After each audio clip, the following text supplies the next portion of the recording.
Now, how does this happen?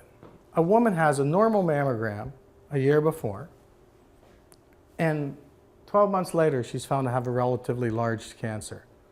Well, something went wrong in that process of cell division, and it resulted in one cell that was abnormal that became two cells that were abnormal that eventually becomes a tumor capable of spreading and wreaking havoc on the normal, healthy function of the human body.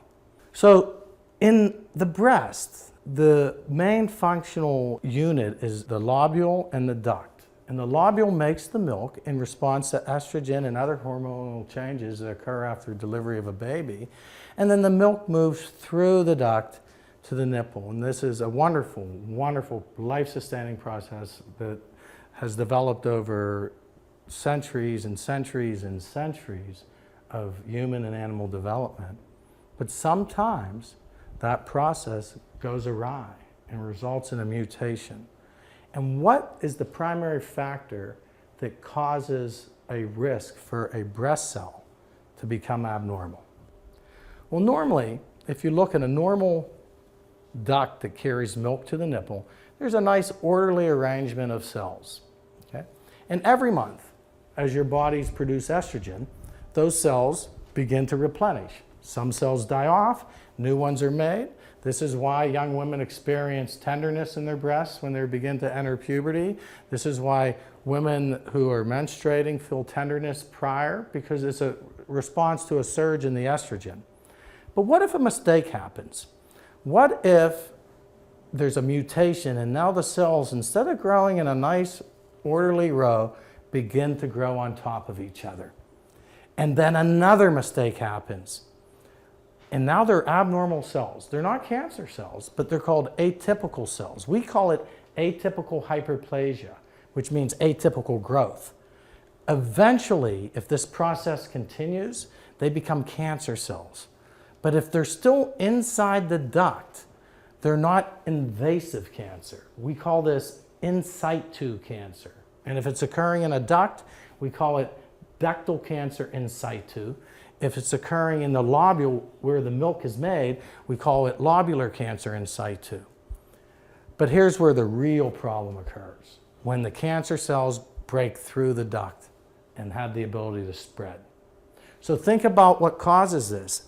Estrogen causes these cells to divide.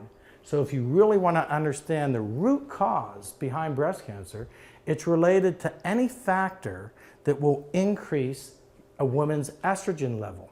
Here's just an example of what it really looks like under the microscope. Here you can see relatively normal duct, and as you get over here, you start to see the abnormal growth of the breast cancer ductal epithelial cells, which eventually are going to break through this wall and become an invasive cancer. Well, how does estrogen make this process happen? On each of those breast cells lining the duct, there's a molecule that wants to find estrogen so it can have the signal to grow and divide. And when the estrogen lands on that molecule, and we call it an estrogen receptor, it stimulates the cell to divide. Most of the time, that process happens flawlessly. The cell divides and everything's good. Dead cells are replenished. But if there's a mistake during that division, then you can begin that process of development of abnormal cells. So really, the more times a cell has to divide, the more likely that a mistake might happen. So breast cancer risk is mostly related to how much estrogen a woman's breasts are exposed to throughout their lifetime. This is a great time to get some input from our panel, okay? Because the primary factors that increase the risk of breast cancer relate to how long a woman is in her productive phase of her life, how early she had her first period, and how late she went into menopause. So I'd just like to hear from some of the women in the audience. Where do you fall? Okay, is there anybody here that had a very early onset of menarche? So I think I'm probably pretty average. I started my period around 13. I'm currently 41 and I still have a very regular cycle. I've been very lucky to have a very consistent cycle my whole life outside of pregnancy, but every So you've 20 had to 30 about days. 28 years of estrogen exposure, okay? So that is about average, and if you go for another 5 or 6 years, you'll be kind of right in the middle, okay? And Kelly? I was actually later, so I didn't have my first period until I was 17. Till you were 7. That's very protective. That's going to protect you against development of breast cancer. And I haven't entered menopause yet. How old are you, young lady? I'm 30. Well, thank God that you haven't. Yeah. All right, Debbie? I had my first period at 13, but then I did enter into what I consider an early menopause at 43. I'm 47 now. So you had about 30 years of high estrogen levels, and that's kind of on the low end. So hopefully Okay. that will give you some protection. Cindy? Right. Okay. I was a little bit later as well. I started my first period a week before my 16th birthday.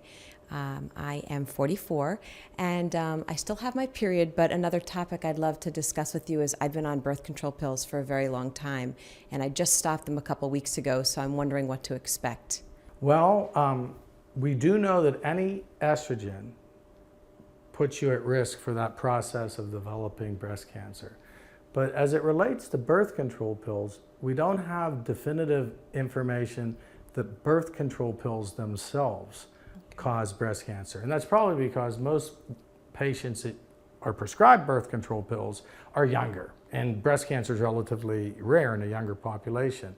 But we do know that the use of estrogen in older women, especially how it relates to hormone replacement therapy, does increase your risk of breast cancer. So I think it's probably a good thing that you're weaning yourself off. We know the problems that come with that. We know about the hot flashes and the fatigue and the irritability, but you'll get through it. You will. Thanks.